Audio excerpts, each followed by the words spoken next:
അനുമതിയില്ലാതെ ദേവസ്വം ഭൂമിയായ കണ്ണൂർ മാടായിപ്പാറയിൽ ജമാഅത്തെ ഇസ്ലാമി പ്രവർത്തകർ പലസ്തീൻ അനുകൂല പരിപാടി നടത്തിയ സംഭവത്തിൽ പ്രതിഷേധം ശക്തമാകുന്നു. ജമാഅത്തെ ഇസ്ലാമിയുടെ വിദ്യാർത്ഥിനി വിഭാഗമായ GIOയുടെ 30 പ്രവർത്തകർക്കെതിരെ കേസെടുത്തെങ്കിലും അത് പോരാ എന്നുള്ള ആവശ്യമാണ് ഇപ്പോൾ ഉയരുന്നത്. ഇവർക്കെതിരെ രാജ്യദ്രോഹ കുറ്റം തന്നെ ചുമത്തി കേസെടുക്കണമെന്നാണ് ഇപ്പോഴത്തെ പ്രധാനപ്പെട്ട ആവശ്യം ഉണ്ടാകുന്നത്.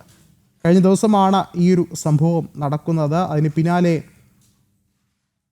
പലസ്തീൻ അനുകൂല പരിപാടി നടത്തിയ സംഭവത്തിൽ പ്രതിഷേധം കൂടി ശക്തമാകുന്ന സാഹചര്യമുണ്ട്. എന്തായാലും ജമാഅത്തെ ഇസ്ലാമിയുടെ വിദ്യാർത്ഥിനി വിഭാഗമായ GIOയുടെ 30 പ്രവർത്തകർക്കെതിരെ കേസെടുത്തെങ്കിലും അത് പോരാ എന്നുള്ള ആവശ്യമാണ് ഇപ്പോൾ ഉയരുന്നത്. എന്തായാലും ശക്തമായ പ്രതിഷേധം ഒരു വശത്ത് അലയടിക്കുമ്പോൾ കൃത്യമായി അവർ മുന്നോട്ട് വയ്ക്കുന്ന പ്രധാനപ്പെട്ട കാര്യം ഇവർക്കെതിരെ രാജ്യദ്രോഹ കുറ്റം തന്നെ ചുമത്തി കേസെടുക്കണം എന്നുള്ള കാര്യം തന്നെയാണ് ഇപ്പോൾ പുറത്തു വരുന്നത്. ഇന്നലെ നടന്ന ആ ഒരു സംഭവത്തിൻ്റെ ദൃശ്യങ്ങൾ കൂടി പുറത്തു വരുന്നുണ്ട്. കണ്ണൂർ മാടായിപ്പാറയിലാണ് ഈ ഒരു സംഭവം ഉണ്ടായത്. അതും അനുമതിയില്ലാതെ ദേവസ്വം ഭൂമിയിൽ കയറുന്നു. ഒപ്പം തന്നെ ഇസ്ലാമി പ്രവർത്തകർ പലസ്തീൻ അനുകൂല പരിപാടി നടത്തുന്നു. അത്തരത്തിലുള്ള ഒരു ഗുരുതരമായൊരു വിഷയം തന്നെയാണ് പുറത്തു വന്നിട്ടുള്ളത്. ഇതിന് പിന്നാലെയാണ് പ്രതിഷേധം ശക്തമാകുന്നത്. ദേശീയ സംഘടനകളൊക്കെ തന്നെയും ഈ ഒരു പ്രതിഷേധത്തിൻ്റെ ഭാഗമായി ഇപ്പോൾ രംഗത്ത് വന്നിട്ടുണ്ട്. കൂടുതൽ വിവരങ്ങളുമായി മിഥുൻ പിള്ള ചേർന്നുണ്ട്. മിഥുൻ, എന്താണ് നിലവിലെ സാഹചര്യം?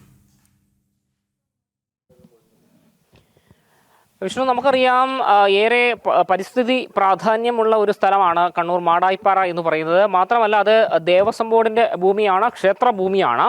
ആ ക്ഷേത്രഭൂമിയിലാണ് തിരുവോണ ദിനത്തിൽ ജമാഅത്തെ ഇസ്ലാമിയുടെ വിദ്യാർത്ഥിനി വിഭാഗമായ ഗേൾസ് ഇസ്ലാമിക് ഓർഗനൈസേഷൻ ഒരു പലസ്തീൻ അനുകൂല പരിപാടി നടത്തിയത്. ഈ പാറയിലൂടെ ഏതാണ്ട് 30-ലേറെ പെൺകുട്ടികൾ മുദ്രാവാക്യം വിളിച്ച് കൊടിയുമേന്തി, പലസ്തീൻ്റെ കൊടിയുമേന്തി ഈ മാടായിപ്പാറയിലൂടെ മുദ്രാവാക്യം വിളിച്ച് നടന്നു നീങ്ങുകയായിരുന്നു. സ്വാഭാവികമായും അവർ ദേവസ്വം ബോർഡിൻ്റെയോ അനുബന്ധപ്പെട്ട മറ്റാരുടെയെങ്കിലുമോ അനുമതിയോ ഒന്നും തന്നെ കൂടാതെയാണ് ഇത്തരമൊരു പരിപാടി അവിടെ നടത്തിയത്. സ്വാഭാവികമായും ഇതിനെതിരെ വലിയ വിമർശനങ്ങൾ ഉയർന്നു വരുന്നുണ്ട്. കാരണം ദേവസ്വം ഭൂമിയിൽ എന്ത് ധൈര്യത്തിലാണ് ഇത്തരത്തിലൊരു പരിപാടി നടത്തിയെന്നൊരു ചോദ്യം തന്നെയാണ് പ്രധാനമായും ഉയരുന്നത്. കാരണം ഒരു അനുമതിയെങ്കിലും ചോദിച്ച് അവിടെ നടത്തേണ്ടതാണ്. പക്ഷേ അനുമതിയോ മറ്റു കാര്യങ്ങളൊന്നും ചോദിച്ചിട്ടില്ല. മാത്രമല്ല അവിടെ അങ്ങനെ ഒരു പരിപാടി നടത്താൻ വേണ്ടി പോലീസിൻ്റെയോ കോടതിയുടെയോ പോലും അനുമതിയില്ല. അത്തരമൊരു സാഹചര്യത്തിൽ ദേവസ്വം ഭൂമിയിൽ അതിക്രമിച്ച് കയറിക്കൊണ്ടാണ് ഇത്തരത്തിൽ ഗേൾസ് ഇസ്ലാമിക് ഓർഗനൈസേഷൻ്റെ പ്രവർത്തകർ പരിപാടി നടത്തിയത്. കഴിഞ്ഞ ദിവസം തന്നെ ഗേൾസ് ഇസ്ലാമിക് ഓർഗനൈസേഷൻ ഏതാണ്ട് 30ഓളം പ്രവർത്തകർക്കെതിരെ പഴയങ്ങാടി പോലീസ് കേസെടുത്തിരുന്നു.